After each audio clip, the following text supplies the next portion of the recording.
ओम अज्ञानतिमिरान्धस्य ज्ञानाञ्जनशलाकाय चक्षुरुन्मिलितं येन तस्मै श्रीगुरवे नमः। श्रीचैतन्यमनोभीष्टं स्थापितं येन भूतले स्वयं रूपं कदा मह्यं ददाति स्वपदान्तिकं। वन्देऽहं श्रीगुरु श्रीयुतपदकमलं श्रीगुरून् वैष्णवांश्च श्रीरूपं साग्रजातं सहगण रघुनाथान्वितं तं सजीवं साद्वैतं सावधूतं परिजनसहितं कृष्णचैतन्यदेवं श्रीराधा कृष्णपादान् सहगण ललिता श्रीविशाखान्वितांश्च नमो विष्णुपादाय कृष्णप्रेष्ठाय भूतले श्रीमते भक्तिवेदांत स्वामीति नामिने नमस्ते सरस्वती देवी गौरवाणी प्रचारिणे निर्विशेष शून्यवादी पाश्चात्य देशतारिणे वंशाकल्पतरुभ्यश्च कृपा सिन्धुभ्यैव च पतितानां पावनेभ्यो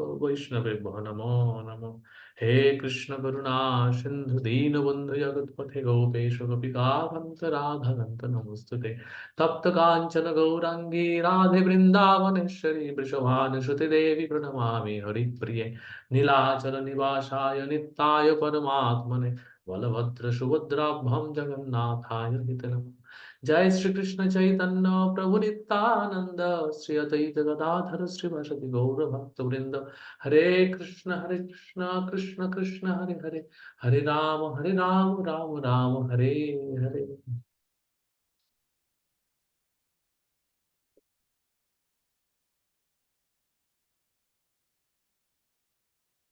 Hare Krishna. So we welcome all the devotees in today's class. Thank you very much for joining today's class.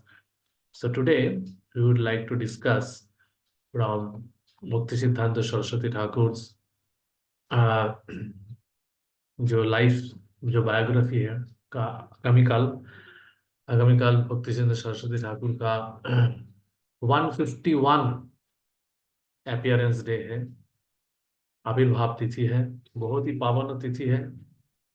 हाँ, बहुत ही पावन तिथि है।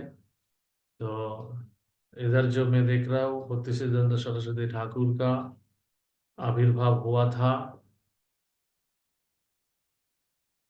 1874।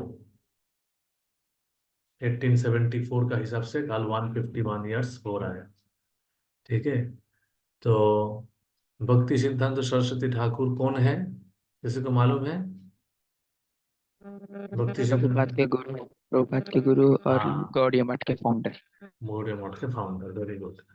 तो भक्ति सिद्धांत सरस्वती ठाकुर 6 फरवरी 1874 में विमला प्रसाद दत्त, वो टाइम पे उनका नाम था। वो किसका पुत्र था? वो भक्ति विनोद ठाकुर, हमारा गौड़ीय संप्रदाय का और एक महान आचार्य भक्ति विनोद ठाकुर है। वो भक्ति विनोद ठाकुर का पुत्र रूप में ये जगत में आए। उनका जन्म के पहले एक बात बोलना चाहता था मैं। भक्ति विनोद ठाकुर क्या चाहते थे? भक्ति विनोद ठाकुर, ये चैतन्य महाप्रभु का, प्रभु जब अपुर कट करके चला गया, after his disappearance from this world, the Gaudiya Vaishnav culture was going little downstream, was not going, was not able to maintain the proper standard। वो जो गौड़ीय वैष्णव का जो स्टैंडर्ड था वो मेंटेन नहीं कर रहा था, मोस्टली सहजिया हो गया था। तो जब भक्ति विनोद ठाकुर वैष्णव समाज का ये सिचुएशन देखा, तो भक्ति विनोद ठाकुर उसको रिवाइव करने के लिए बहुत कोशिश किया, बहुत संग्राम किया। लेकिन फिर भी उन्होंने चाहता था ये जो आगे जाके उसका सामने भविष्य के बारे में भी उसको सोचना था। तो वो सोच रहा था आगे जाके क्या होगा, कैसे ये समाज, गौड़ीय समाज अच्छा रहेगा।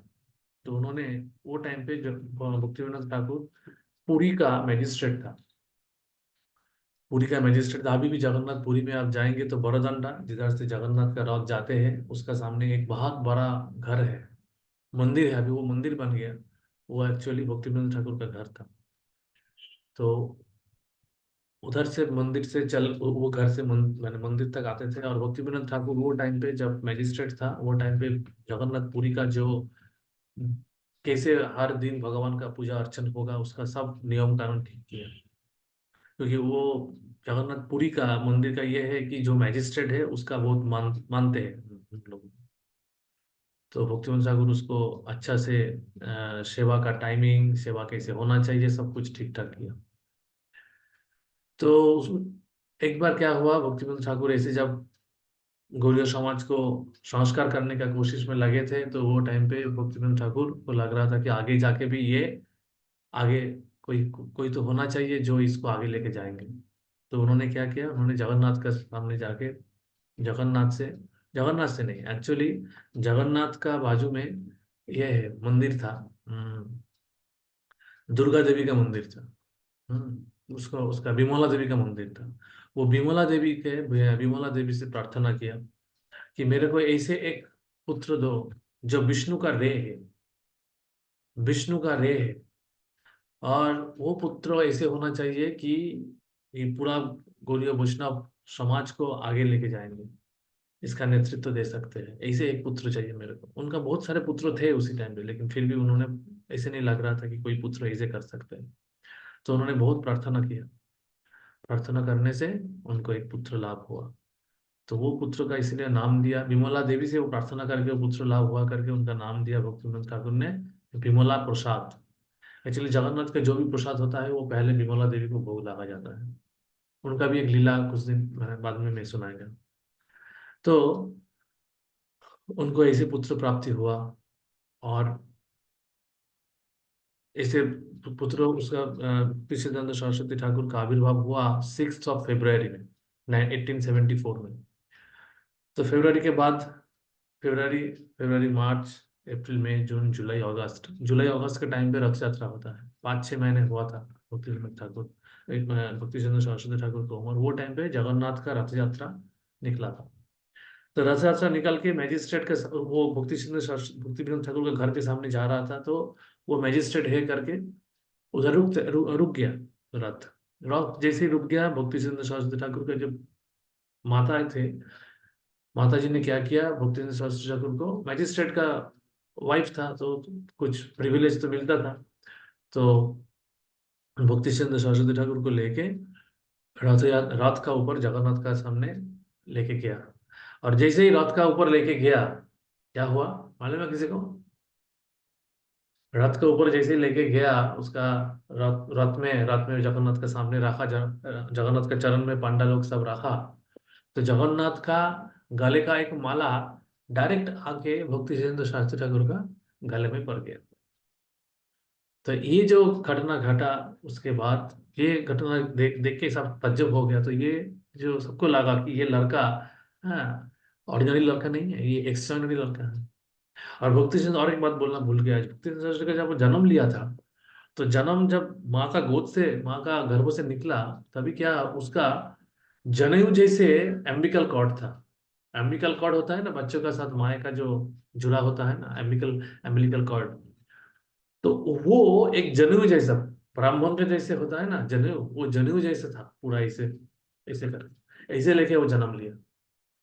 तो उसको देख के भी भक्तिविनोद ठाकुर को लगा हाँ ये यही मैं लड़का मैं ढूंढना था, यही मैं लड़का चाहते थे। तो उसके बाद ये घटना घटा, जगन्नाथ का पूरा माला उसका सर उसका गले पे आ गया। तो सब जायद धनी देना चालू किया। भक्तिविनोद ठाकुर वो टाइम पे सामने नहीं था, बाद में उसको मालूम पड़ा कि ऐसे ऐसे हो गया। तो भक्तिविनोद ठाकुर बहुत खुश हुआ। तो ये भक्तिविनोद ठाकुर को लगा कि हाँ अभी ये जो लड़का है ये लड़का मेरे को हेल्प करेगा, ये पूरा सामने लेके जाके।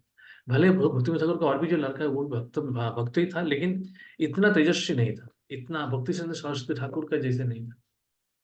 भक्ति चंद्र सरस्वती ठाकुर शुद्ध भक्त था एकदम जन्म से। और हर टाइम उनका पिताजी के साथ रहते थे भक्ति विनोद ठाकुर का। हम्म, तो ऐसे बड़ा हो रहा था भक्ति सिद्धांत सरस्वती ठाकुर धीरे धीरे। तो एक दिन क्या घटना घटा, एक दिन भक्ति सिद्धांत सरस्वती ठाकुर तब छोटे थे, उसका नाम विमला प्रसाद था, भक्ति सरस्वती का नाम नहीं हुआ वो टाइम पे। तो आम का मौसम था, आम का सीजन चल रहा था, गर्मी का टाइम था। तो आम लेके रखा था कोई जगह पे। तो भक्ति चंद्र सरस्वती को जाके आम बहुत पसंद करते थे भक्ति चंद्र बिमला, ये बिमला प्रसाद, वो आम लेके खा लिया। तो बाद में भक्ति ठाकुर उसको बुलाया, बुलाया, बोला ये जो आम था तुम इसको खा लिया ठीक है, लेकिन ये आम जगन्नाथ को भोग नहीं लगा हुआ, भोग लगा ही नहीं। उस टाइम पे उसका उम्र था 5-6 साल था ऐसे कुछ। तो ऐसे उसको थोड़ा आराम से बोला, समझाया कि ऐसे नहीं करना चाहिए, पहले भगवान को भोग लगाना चाहिए, उसके बाद प्रसाद हम लोग को पाना चाहिए, ऐसे बिना भोग लगा के पाना नहीं चाहिए। तो ये जो घटना घटा, ये ऐसे कुछ बड़ा बात नहीं है ना, बहुत हो ही सकता है, बच्चों का भूल हो ही जाता है। लेकिन भक्ति विमला प्रसाद ये घटना को इतना गंभीरता से लिया कि उन्होंने उसी दिन, उसी टाइम पे संकल्प किया, प्रतिज्ञा किया कि ये जो अपराध में किया, इसलिए मैं जिंदगी भर कभी भी आम नहीं खाएगा, कभी भी आम नहीं खाएगा। और ये आजीवन उन्होंने ये व्रत पालन किया। तो जब उन्होंने भक्ति सिद्धांत सरस्वती ठाकुर बड़ा गौरी मठ का इतना बड़ा गुरु हो गया, ये हो गया, तो बहुत भक्त लोग उनको पास आम लेके आते थे, उसको देते थे, लेकिन बोला नहीं मैं अपराधी हूँ, मैं आम नहीं खा सकता। तो ये जो है, ये बात से हमको समझिए, आचार्य, आचार्यों का मतलब क्या है, ये सिर्फ बोलने के लिए नहीं है, ये सिर्फ बड़ा बड़ा लेक्चर देने का बात नहीं है। ये आचार्य बनने के लिए आचार्य होना पड़ता है। आचार्य मतलब जो आचरण करके सिखाता है। तो ये भक्ति सिद्धांत सरस्वती ठाकुर ये आचरण करके हमको सिखाया कि ऐसे कैसे आचार्य होना है। सिर्फ बात करना और अच्छा बहुत बड़ा बड़ा कुछ किताब लिखना और लेक्चर देना इजी है, लेकिन वो जो चीज को अपना जिंदगी में उतारना, ये इतना इजी नहीं है। तो ये आचार्य जो है, ये बहुत ही एक एक गुरुत्वपूर्ण पोजीशन है। तो ये भक्ति सिद्धांत सरस्वती ठाकुर का जिंदगी से बहुत सारे ऐसे सीखने के लिए बहुत सारे कुछ है। समय स्वल्प है, हम लोग थोड़े डिस्कस कर सकते हैं। तो आगे चल के, हाँ, भक्ति सिद्धांत सरस्वती ठाकुर जब बड़ा हो गया थोड़ा, हाँ, तो भक्ति सिद्धांत सरस्वती ठाकुर को, मतलब विमला प्रसाद को उस टाइम पे भक्ति विनोद ठाकुर ने बोला तुम जाओ, हाँ, दीक्षा मांगने के लिए, अभी टाइम हो गया, दीक्षा लेना चाहिए।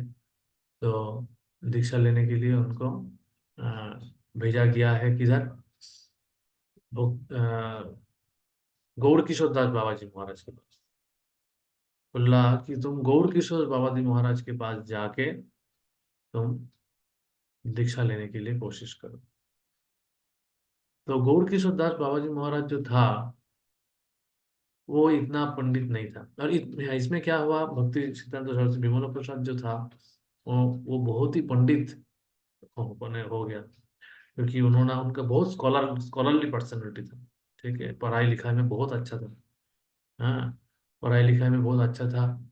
तो वो मैथमेटिक्स और एस्ट्रोलॉजी में बहुत परफेक्ट था। हाँ, श्रीरामपुर कॉलेज जो होता है, हाँ, श्रीरामपुर कॉलेज के बारे में सुना है, श्रीरामपुर कॉलेज, श्रीरामपुर कॉलेज हाँ, में भक्ति आप लोग सिद्धांत सरस्वती ठाकुर ने मैथमेटिक्स और एस्ट्रोलॉजी का पाठ लिया था। हाँ, और उनका उधर का जो टीचर लोग है, वो टीचर लोग, उनका जो ये एस्ट्रोलॉजी और मैथमेटिक्स में उनका दखल इतना इतना, उनका कैपेबिलिटी था, देख के उसको उसी टाइम पे टाइटल दिया सिद्धांत सरस्वती, ऐसे करके नाम दिया। हम्म, मेरा जितना याद आ रहा है, उन्होंने शुद्ध सिद्धांत करके कुछ तो किताब भी लिखे थे, हाँ, किताब लिखे थे। तो उन्होंने ऐसे उनको नाम मिला, उनको उपाधि मिला। और भक्ति सिद्धांत सरस्वती ठाकुर, हाँ, उसी टाइम से, हाँ, साप्ताहिक संघ, वीकली वीकली सत्संग क्लास देते थे। उनको नरोत्तम दास ठाकुर का प्रार्थना और प्रेम भक्ति चंद्रिका करके जो ग्रंथ है नरोत्तम दास ठाकुर का, नरोत्तम दास ठाकुर का भी अपीयरेंस डे चला गया लास्ट वीक में। नरोत्तम दास ठाकुर भी एक बहुत महान आचार्य है, तो उनसे बहुत प्रीति था ये दो। नरोत्तम दास ठाकुर का जो प्रार्थना था और प्रेम प्रेम प्रेम भक्ति चंद्रिका जो था ग्रंथ, जिसमें नरोत्तम दास ठाकुर ने बहुत सारे सुंदर सुंदर भजन लिखा था। हाँ। तो इसके बाद भक्ति सिद्धांत सरस्वती ठाकुर इसमें कॉलेज एजुकेशन में आ गया और संस्कृत कॉलेज कॉलेज कलकत्ता का संस्कृत कॉलेज में एजुकेशन लिया। उनमें वो बहुत अच्छा रिजल्ट किया। हाँ। तो ऐसे देखा जाए तो बहुत ही हम्म, मेधावी छात्र था, मेधावी स्टूडेंट था, पंडित प्रबुर व्यक्ति था। उन्होंने एक बार ये एक लीला हुआ था, भक्ति विनोद ठाकुर को कोई तो सभा में आमंत्रण दिया गया था मेदिनीपुर में। मेदिनीपुर में आमंत्रण दिया गया था। वैष्णव और ब्राह्मण के बीच में तर्क हुआ हो रहा था कौन महान है, वैष्णव महान है कि ब्राह्मण लोग महान है। तो इसी का ऊपर एक वितर्क सभा का आयोजन किया गया। तो भक्ति विनोद ठाकुर को वैष्णव समाज से आमंत्रण मिला था कि आप आके हाँ वैष्णव का गुण कीर्तन कीजिए। सर बहुत बड़ा बड़ा ब्राह्मण आएगा, आपको आना पड़ेगा आगे। उनका खंडन करके वैष्णव का श्रेष्ठता प्रमाण करना है। लेकिन क्या हुआ उसी दिन आ, भक्ति विनोद ठाकुर का तबीयत ठीक नहीं था, तबीयत ठीक नहीं हो रहा था। तो उन्होंने भक्ति सिद्धांत सरस्वती विमला प्रसाद को बोला कि तुम चले जाओ, मेरे जाने से मेरा जाना नहीं होगा, तुम चले जाओ। तो भक्ति विमला प्रसाद वो टाइम पे चला गया। विमला प्रसाद चला गया, विमला प्रसाद जाके पहले बहुत अच्छा से ब्राह्मण का गुण कीर्तन किया। ब्राह्मण का गुण कीर्तन करने का बाद ब्राह्मण लोग सब जय जय बोल रहा था। उसके बाद वैष्णव का गुण कीर्तन करना चालू किया और शेष पर्यंत तो उन्होंने वैष्णव का जो श्रेष्ठ था उनको प्रतिष्ठा किया। और इतना अच्छा से प्रतिष्ठा किया कि सबको समझ में आ ही गया। ऐसे नहीं कि ब्राह्मण लोग बहुत दुख मिला है उसको। उन्होंने इतना शास्त्र शास्त्रों से इतना पांडित्य से उनको इतना अच्छा से समझा दिया कि सब लोग आनंद में था। तो ऐसे ऐसे ऐसे विमला प्रसाद का पांडित्य के बारे में बहुत ख्याति चारों तरफ छा गया। इसी में वो जब दीक्षा लेने के लिए प्रस्तुत हुआ, अब मैंने भक्ति विनोद ठाकुर को रिक्वेस्ट पूछा, तो भक्ति विनोद ठाकुर ने उन्होंने पूछा, बोला तुम जाओ, मेरा एक बहुत अच्छा स्टूडेंट है जो मैं जब प्रवचन करता हूँ वो आके सुनता है, वो है गौर किशोर दास बाबा जी महाराज, वो बहुत श्रेष्ठ वैष्णव है। उनका पास जाके तुम दीक्षा लेने के लिए कोशिश करो, उनको उनका चरण का आश्रय लो। भले ही भक्ति विनोद ठाकुर खुद दीक्षा दे सकते थे, लेकिन नहीं दिया। तो ये जो गौर किशोर दास बाबा जी महाराज थे, गौर किशोर दास बाबा जी महाराज एक एक बहुत ही बहुत ही उच्च कोटि का वैष्णव थे। और हर टाइम भगवान कृष्ण राधा कृष्ण का प्रेम प्रेम लीला में निमग्न रहते थे। लेकिन बाहरी दृष्टि से भक्ति गौर किशोर दास बाबा जी महाराज को कोई देखेगा तो बोलेगा कि ये तो आ, कुछ मैंने पढ़ाई लिखाई भी नहीं आता था, अपना अपना हस्ताक्षर हस्ताक्षर मतलब सिग्नेचर भी नहीं कर सकते थे। ऐसी सिचुएशन था।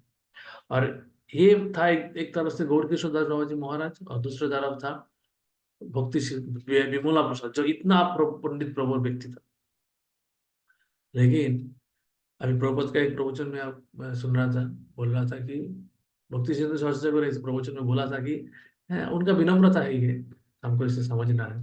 मैंने बोला था मेरे को जब इसे भक्ति विनोद ठाकुर ने बोला मेरा पिताजी ने, तो मेरा अंदर में थोड़ा अहंकार था, मैं इतना पंडित हूँ और मेरे को बोला बोल रहे हैं कि इससे दीक्षा लेने। लेकिन ऐसे जब दो दीक्षा लेने के लिए अप्रोच किया, गौर किशोर दास बाबा जी महाराज तो हंसते रहे। बोले आप मजिस्ट्रेट का पुत्र हो, आप इतना पंडित प्रबुद्ध व्यक्ति हो, और मैं तो मूर्ख हूँ, मेरे को कुछ नहीं आता है, मैं आपको कैसे दीक्षा दूँ, मैं आपको दीक्षा देने के लिए योग्य नहीं हूँ। तो ऐसे करके उसको प्रत्याख्यान किया। लेकिन भक्ति सिंधु सरस्वती ठाकुर फिर जाके उनके चरण में आ गए।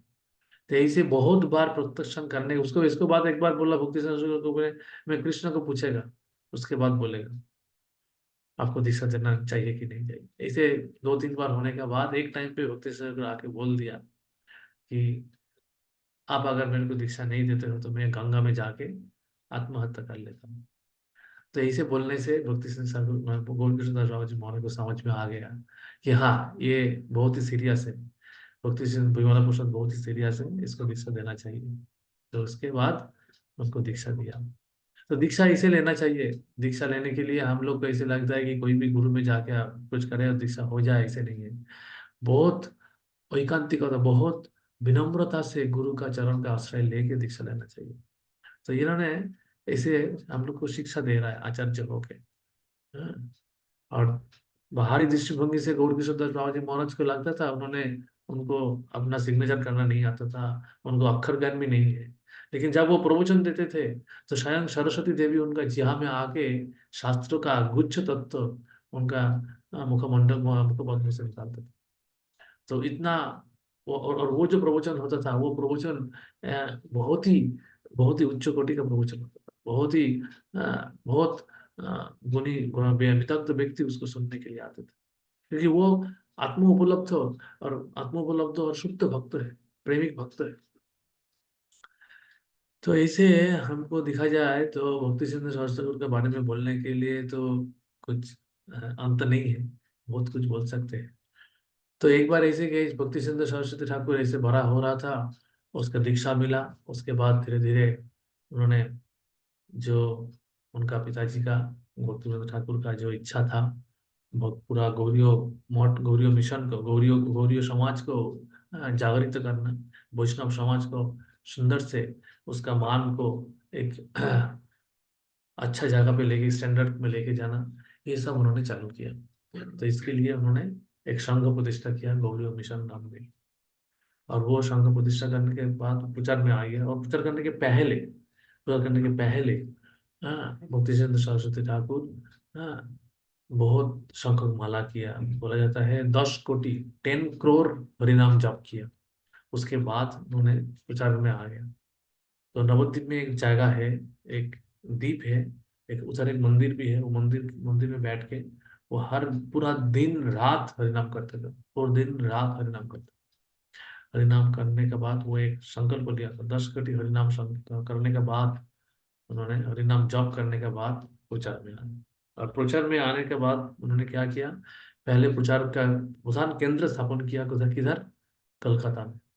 कलकत्ता में किधर स्थापन किया, कलकत्ता में one Ultadanga junction road, one Ultadanga junction road में किराए पे एक घर लिया, एक पूरा मकान ले लिया। वो मकान में लेके वो मकान का टेरेस जो एरिया है उधर वो सब। अभी वो वन उल्टोडांगा जंक्शन रोड में जो मकान है उसका नाम रखा, वो मंदिर मंदिर वाला छोटा वाला मंदिर प्रभु जी। हाँ वो भक्ति विनोद आश्रम। हाँ क्या है। वो भक्ति विनोद आश्रम में उनका प्रधान केंद्र स्थापन किया, वन उल्टोडांगा जंक्शन रोड। अभी जो वो भक्ति विनोद आश्रम इस्कॉन का अंतर्भुक्त हो गया। इस्कॉन में उसका देखभाल कर रहा है, इस्कॉन अभी उसको टेक ओवर कर लिया इस्कॉन का। अभी ये मंदिर है वो एक सेंटर है अभी उधर। हाँ, उन्होंने पहले बार वो कितना कौन सा साल में 1918 1918 1918 में उधर भक्ति विनोद आश्रम का आश्रम में उन्होंने प्रचार केंद्र खोला। वही था गौड़िया मिशन का प्रथम प्रचार केंद्र। पहले प्रचार केंद्र उधर से चालू हुआ, पूरा आंदोलन का स्टार्टिंग उधर से हुआ। और ये बोला जाता है कि भक्ति सिंह सरस्वती ठाकुर का जो भी वरिष्ठ डिसाइबल था, शिष्य वर्ग था, सबका पदधूलि ये भक्ति विनोद आश्रम में पड़ा।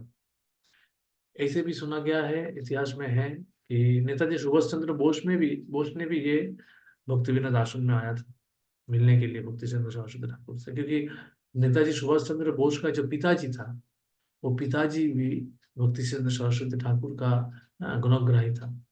और पिताजी का सुभाष चंद्र बोस का पिताजी का नाम अ, मैं भूल जा रहा था, देवों की भूल जा रहा था उसका नाम, क्या नाम था, सुभाष चंद्र बोस का पिताजी का नाम भूल गया मैं। तो पिताजी के साथ भक्ति सिंह सरस्वती ठाकुर का ये था, क्योंकि भक्ति सिंह सरस्वती ठाकुर का आना जाना था, उड़ीसा में भी था आना जाना। उड़ीसा में भी भक्ति विनोद ठाकुर का घर था। तो उधर में भी चोटी बल का करके गांव था, उधर भी भक्ति विनोद ठाकुर का कुछ गांव था, घर था। तो भक्ति सिंह ठाकुर उधर भी जाते थे। और ये जो सुभाष चंद्र बोस का जो फैमिली है वो उड़ीसा से है, कटक से। सुभाष चंद्र बोस का जन्म कटक में हुआ। उधर में भी जो मंदिर था, गौरी मठ था, वो मंदिर में भी कि सुभाष चंद्र बोस का जो फैमिली जो है उसका योगदान रहता था। हाँ, क्योंकि सुभाष चंद्र बोस का जो पिताजी था वो बहुत बड़ा बैरिस्टर था, उसका भी बहुत प्रभावशाली व्यक्ति था, तो उनका बहुत योगदान रहता था, तो उसको पहचान था। तो ऐसे देखा जाए भक्ति संसार ठाकुर वो टाइम पे, वो जो समय पे आए थे, वो टाइम पे बहुत प्रभाव प्रतिपत्ति प्रचार प्रचार कार्य का कहा कार्यक्रम से द्वारा पूरा भारत वर्ष में 64 वॉरियर मठ स्थापन किए। और ये 1918 में जब वो उन्होंने आया स्थापन किया और इसे प्रचार चल रहा था। हाँ, इसी में नरेंद्र मल्लिक करके एक आदमी था, जिन्होंने भक्ति संस्कृत को भक्ति विनोद आश्रम में देखा था आके। प्रभुपाद का दोस्त था, उन्होंने दोस्त आगे प्रभुपाद को बोला, उस टाइम अभय चरण दे था। अभय चरण दे को बोला कि ऐसे वान लोडांगा जंक्शन रोड में एक बहुत ही महान वैष्णव आया है, चलो तुमको मिलने के लिए लेके जाते हैं। तो प्रभुपाद ने बोला, देखो मेरा पिताजी जब मैं छोटे था तब से मैं मेरा अपना घर में बहुत सारे वैष्णव साधु साधु आते ही रहते हैं। तो मेरे को इतना, मैं साधु बहुत देख लिया, मेरे को और साधु देखने का कुछ इच्छा नहीं है, मैं जो हूँ ठीक हूँ। उस समय में प्रभुपाद मैंने अभय चरण दे गांधी जी का जो मूवमेंट था उसमें जुड़ा हुआ था। तो प्रभुपाद को इतना इच्छा नहीं था कोई साधु से मिलने के लिए। लेकिन उसका जो दोस्त था उन्होंने बहुत जबरदस्ती किया, बोले नहीं तुम एक बार चलो, ये साधु बहुत विशेष है, एक बार तुम उसको से मिल तो लो, उसके बाद तुमको अच्छा नहीं लगे नहीं जाना पड़ेगा, नहीं जाना, मैं कुछ बोलेगा नहीं, लेकिन एक बार मेरा चलो। अब पूर्वत मैंने वही लेक्चर में बोला था कि ऑलमोस्ट जबरदस्ती उसको लेके गया खींच के। तो उधर जाने के जहाँ वो दोनों और जो टाइम पे लेके गया वो टाइम पे भक्ति सिद्धांत सरस्वती ठाकुर प्रवचन कर रहे थे, वो टेरेस में छाद में बैठ के। तो ऐसे ही जो जैसे ही उन्होंने आया और वो देख के ही भक्ति सिद्धांत शास्त्री ठाकुर बोला कि आप जैसे शिक्षित युवक है, आपको चाहिए कि अंग्रेजी भाषा में ये चैतन्य महाप्रभु का शिक्षा को सारा अंग्रेजी भाषा भाषी का समाज में प्रचार करना। तो प्रभुपाद बोल रहा था कि मैं तो कुछ मालूम ही नहीं है क्या करना है, कि मैं उस टाइम पे प्रभुपाद प्रभुपाद खुद लेक्चर में सुन रहा था। प्रभुपाद बोल रहे थे कि उस टाइम पे तो मैं एक गृहस्थ हूँ, एक कंपनी में मैनेजर जैसे काम कर रहा हूँ। हाँ, और मेरे को देख के इसे बोल दिया। तो प्रभुपाद ने बोला कि प्रभुपाद बैठने के पहले ही कोई एक साधु को मिलने के लिए आया, साधु को प्रणाम जस्ट कर रहा करके उठ रहा था, उसी टाइम पे ये निर्देश दे दिया। तो प्रभुपाद ने बाद में पूछा, प्रवचन के बाद जब क्वेश्चन आंसर सेशन हुआ, तो प्रभुपाद ने पूछा कि आप बोल रहे हैं कि ये अंग्रेजी भाषा में प्रचार करने के लिए, लेकिन आपका ये प्रभुपाद ये बानी कौन सुनेगा, महाप्रभु का ये बानी? अभी तो हम लोग पराधीन हैं, अंग्रेज का शासन चल रहा है, 1822 1822 मतलब अंग्रेज का शासन चल रहा है, तो ये कौन सुनेगा? तब भक्ति सिंह सर ने बोला कि ये जो कृष्ण भावनामृत कोई स्थान काल और पात्र के ऊपर निर्भर नहीं करता है, ये कोई परिस्थिति के ऊपर निर्भर नहीं करता है। ये आज इंग्रेज है, एक दिन इंग्रेज चला जाएगा, देश स्वाधीन भी होगा, फिर भी कुछ परिवर्तन नहीं होगा। कृष्ण भावनामृत तो इतना अर्जेंट है कि वो कोई परिस्थिति के ऊपर निर्भर करके रुक नहीं सकते हैं, उसको अभी प्रचार करना है। तो ये जब सुना और उनको उनका जो ये था गांधी जी का मूवमेंट का प्रति, ये नेशनलिज्म का प्रति, जातीयतावाद के प्रति जो आकर्षण था, वो आकर्षण पूरा काट दिया। साधु का मतलब होता है जो काट सकता है, जो जड़ जागतिक कोई भी आसक्ति को अच्छा से काट सकता है, उसको बोला जाता है साधु। साधु का एक संस्कृत का माने है ऐसे। तो वो जब ऐसे सुना, तो प्रभुपाद एक्चुअली क्या है, फिलोसॉफिकली बहुत स्ट्रांग होता था, तर्क वितर्क में बहुत स्ट्रांग था। उसका जो दोस्त का जो ये इसमें दोस्त में मतलब फ्रेंड सर्कल में प्रभुपाद को कोई हरा नहीं सकता था।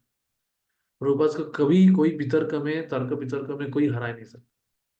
लेकिन उसी दिन जिंदगी में प्रभुपाद एक बार ही तर्क वितर्क में पराजित हुआ, वो है वो 1922 में भक्ति सिद्धांत सरस्वती ठाकुर का सामने। और प्रभुपाद बोले I was very happy to be defeated by him.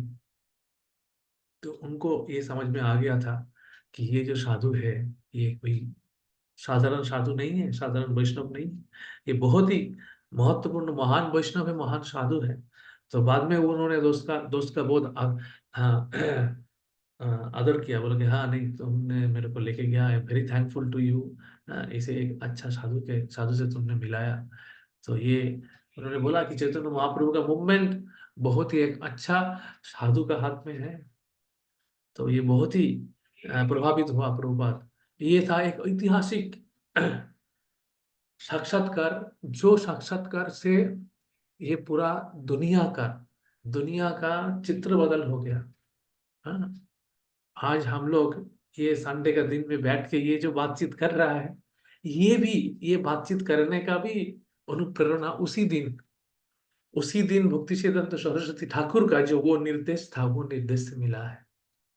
तो ये है बहुत ही महत्वपूर्ण एक घटना, जो बाद में प्रभुपाद ये निर्देश को लेके प्रभुपाद विदेश में गया, और विदेश में जाके, इसीलिए बोला जाता है कि ये जो भक्ति विनोद आश्रम का वो जो टेरेस है, वो टेरेस का जो ये स्थान है the birth place of ISKCON. Not only birth place of ISKCON, पूरा जो गौड़ीय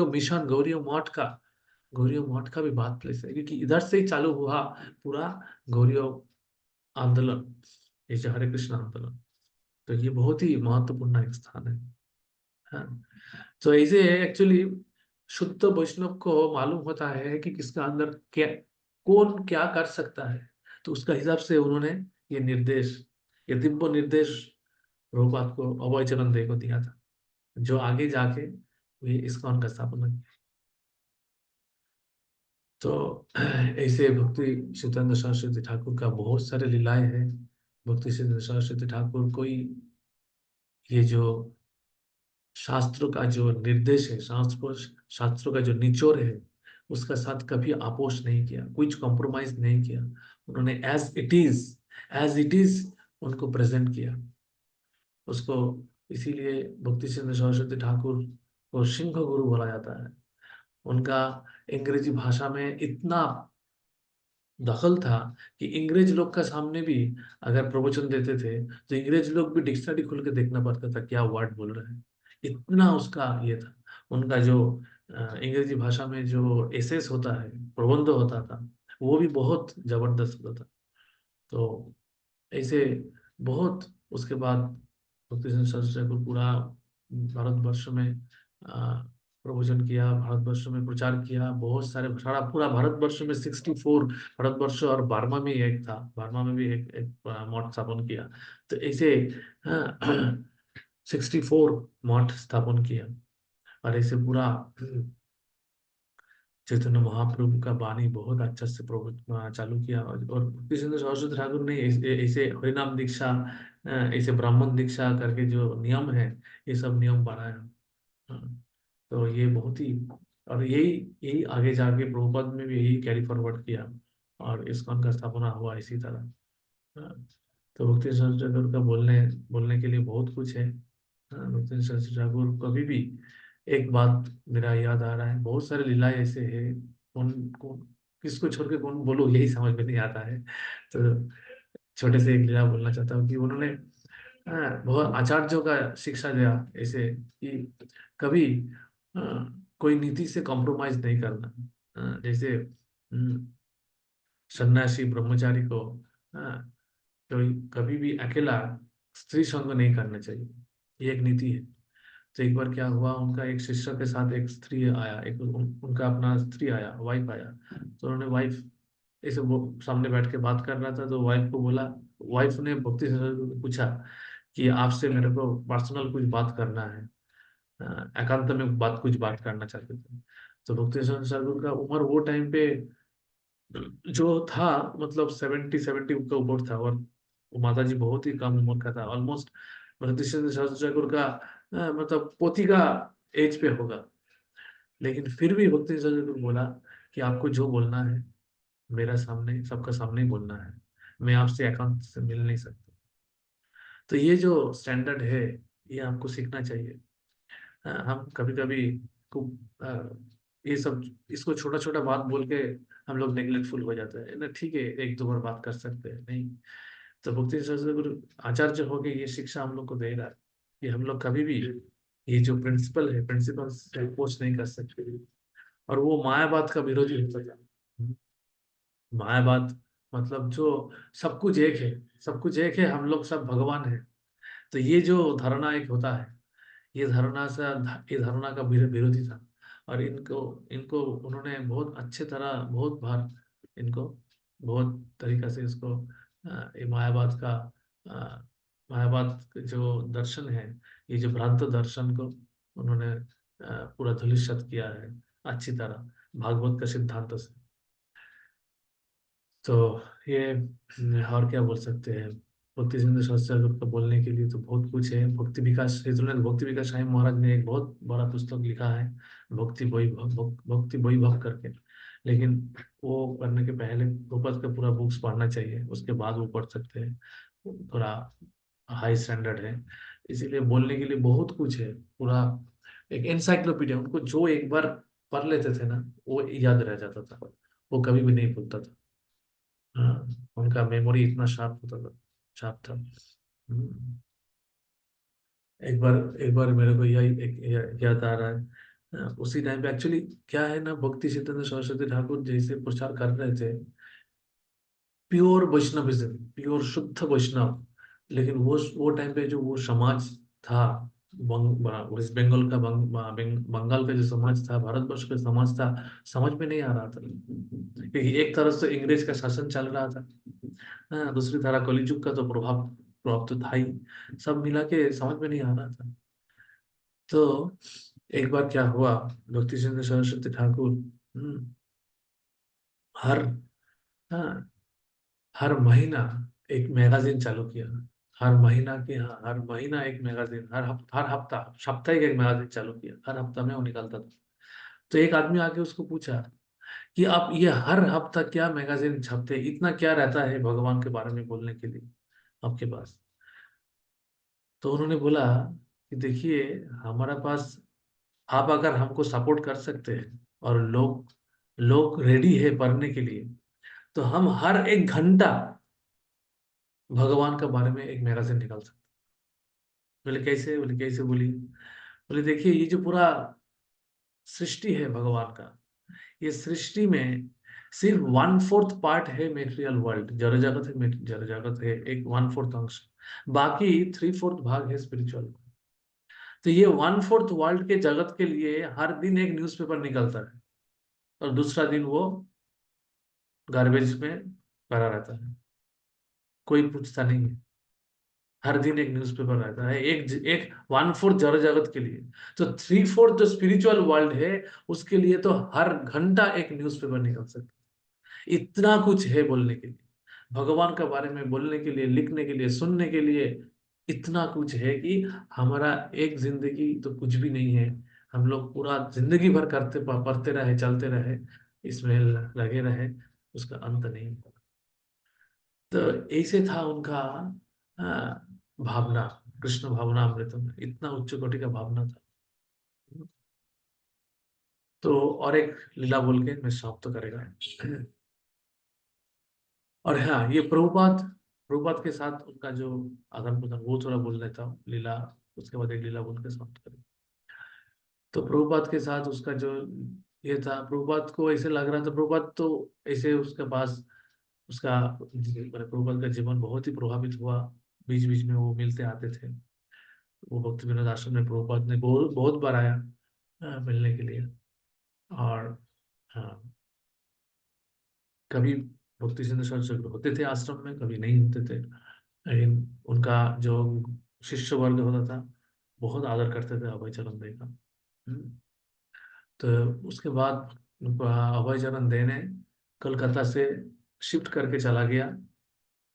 इधर आया, प्रयाग, प्रयाग में आ गया। प्रयाग फार्मेसी का एक दुकान दिया, बिजनेस चालू किया, नया बिजनेस। तो इधर में भी भक्ति सिद्धांत सरस्वती ठाकुर का शिष्य वर्ग आ गया, क्योंकि प्रयाग में भी मंदिर स्थापन करना था। और प्रयाग में मंदिर स्थापन के लिए अभय चरण दे ने बहुत योगदान किया। बहुत सारे से बहुत इधर बिजनेस था करके रूपा, अभय चरण दे का बहुत बिजनेसमैन, जो इन्फ्लुएंशियल जो आदमी है, समाज का उच्च कोटि का आदमी था, उसके साथ जान पहचान था, तो इधर भी उन्होंने योगदान दिया। तो उसके बाद इधर प्रयाग में जब मंदिर स्थापन हुआ, तो यही मंदिर में उनका दीक्षा हुआ। अभय चरण दे का दीक्षा इधर ही हुआ, और उसमें नाम मिला क्या, अभय चरणारविंद दास।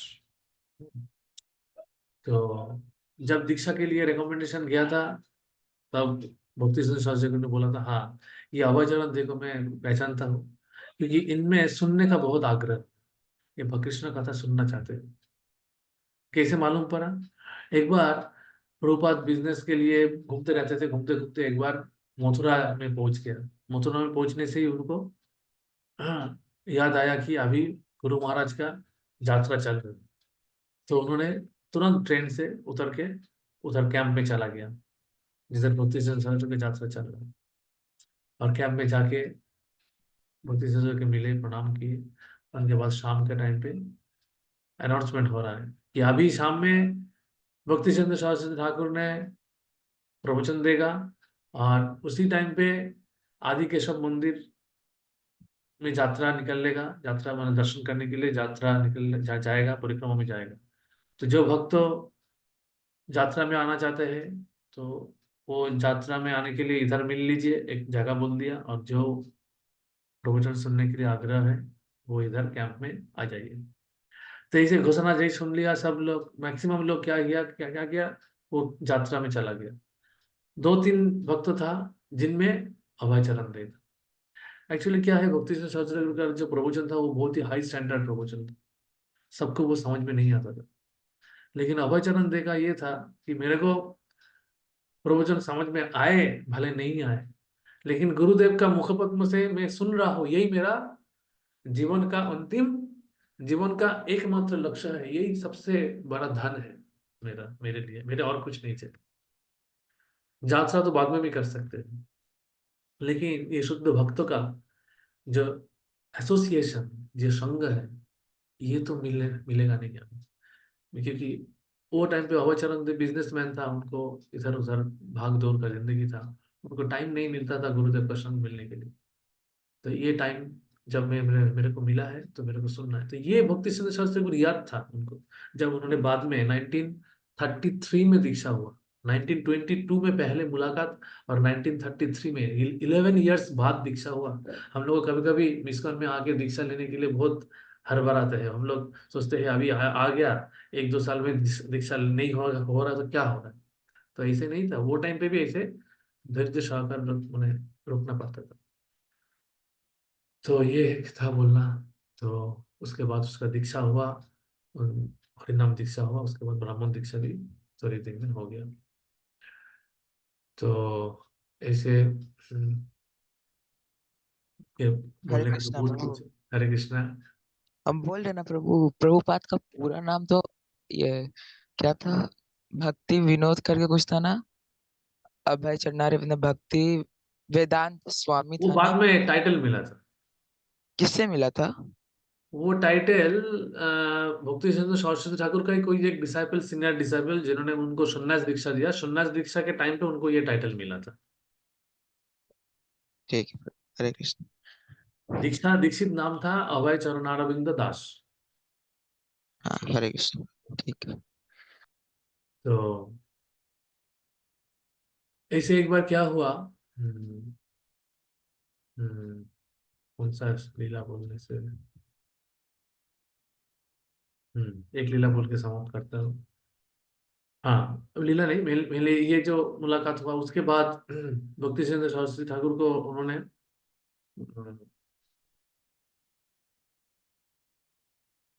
उस टाइम पे मुंबई में था, प्रभुपाद का बिजनेस के लिए मुंबई में जाना पड़ा। मुंबई से प्रभुपाद ने चिट्ठी लिखा था, दिसंबर में लिखा था। और वो दिसंबर का चिट्ठी में प्रभुपाद यही पूछा था कि मैं तो आपका जो सुन्नास डिसाइपल है, ऐसे में आपका कोई सेवा में नहीं आ सकता हूँ डायरेक्टली, मेरे लिए क्या सेवा आप बोलना चाहते हैं।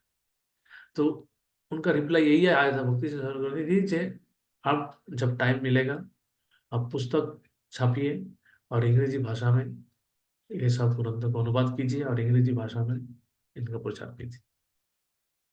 तो यही निर्देश था उनका, और यही निर्देश लेके प्रभुपाद ने इस्कॉन चालू किया।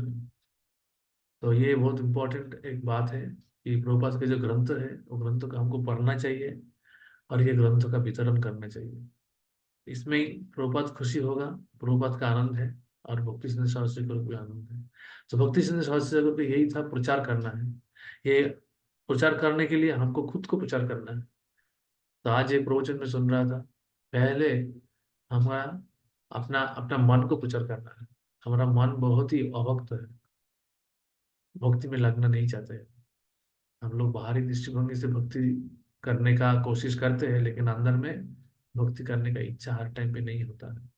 तो हमारा मन को भक्त बनना है, इसीलिए पहले हमको प्रचार करना है। तो ये बहुत ही गुरुत्वपूर्ण बात है। और ये जो आविर्भाव तिथि है, ये तिथि में हमको भक्ति सिद्ध सरस्वती ठाकुर के बारे में सुनना चाहिए। भक्ति सिद्ध सरस्वती ठाकुर के जो शिक्षा है, वो बहुत सारे शिक्षा है। एक शिक्षा बारे में बोल के मैं खत्म करेगा आज के लेक्चर। उनका एक ग्रंथ है, उपदेश आख्यान, उपदेश उपाख्यान। मतलब वो गल्प एक कहानी का कहानी बोलेगा, वो कहानी से शिक्षा देगा। तो एक बार क्या हुआ, ऐसे ग्रंथ है, बंगाली में है, अभी हिंदी में तो नहीं है, अंग्रेजी में भी शायद नहीं है। तो एक बार क्या हुआ, अ, एक गांव में एक मैरिज पार्टी पार्टी हो रहा था। मैरिज पार्टी में जाने के लिए प्लान हो रहा था। किसी का विवाह होगा दूसरा गांव में। पहले जमाने में तो इसे गाड़ी मोटर गाड़ी नहीं होता था, नाव में चलना पड़ता था, चल के चलना पड़ता था, ऐसे ही चलना पड़ता था। बैलगाड़ी में चलना पड़ता था ऐसे। तो उधर जो था, जो गांव था, एक नदी का उस पार था। तो बहुत बड़ा नदी था, नदी में रात को सुबह जाके, उस टाइम पे सुबह भी विवाह होता था। तो रात में बैठ गया इधर, रात में बैठ गया, बैठ के सब कुछ साज गोज के रेडी होके, सब रेडी होकर कि दिन नौका, वहाँ जो बोटमैन था, बोटमैन को बोलना उधर को गांव में लेके छोड़ना है।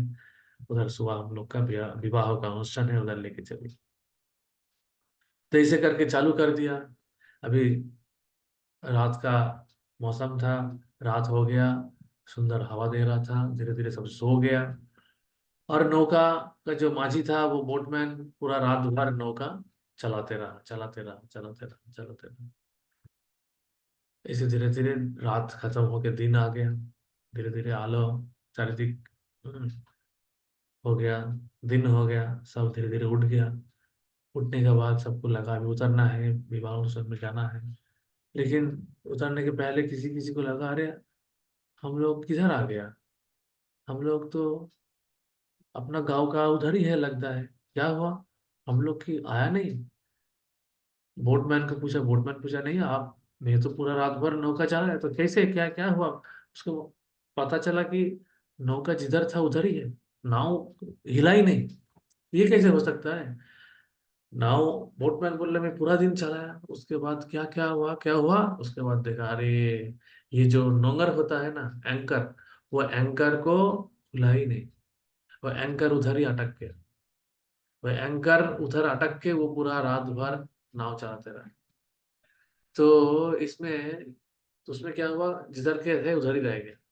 तो इसे बोला जाता है कि भक्ति में भी हम लोग को जो ये नाव, जो ये एंकर है, ये नंगर है बोलता है, उसको हिंदी में क्या बोलता है मालूम नहीं मेरे को, बंगाली में नंगर और इंग्लिश में एंकर बोलता है, हिंदी में क्या बोलता है मालूम नहीं मेरे को, मालूम नहीं, नंगर ही बोलता है क्या।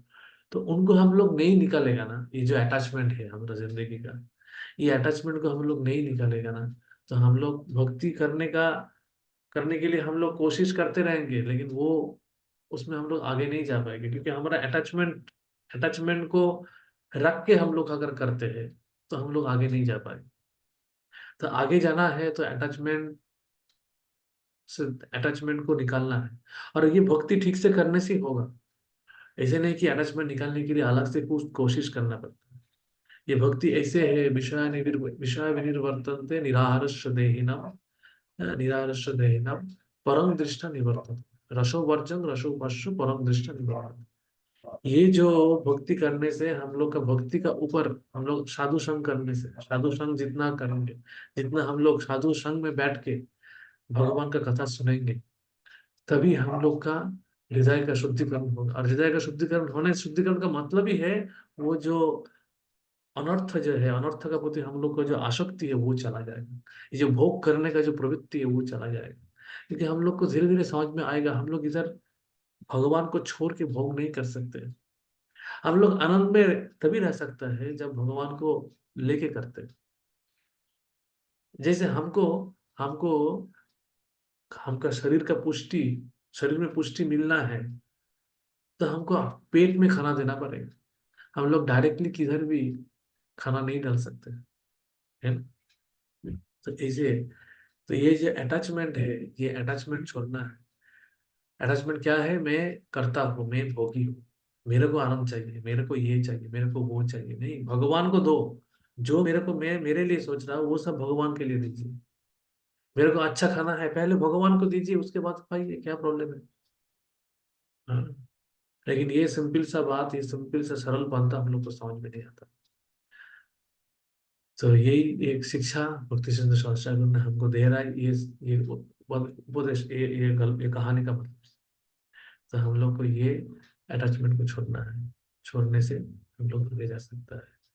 तो श्री भक्ति सिंधु शास्त्री का जय हो, श्री प्रभुपाद का जय हो, गौरव भक्त वृंद का जय हो। हरे कृष्णा हरे कृष्णा कृष्ण कृष्ण हरे हरे, हरे राम राम राम हरे हरे।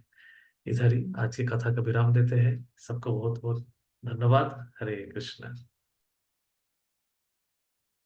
हरे कृष्णा।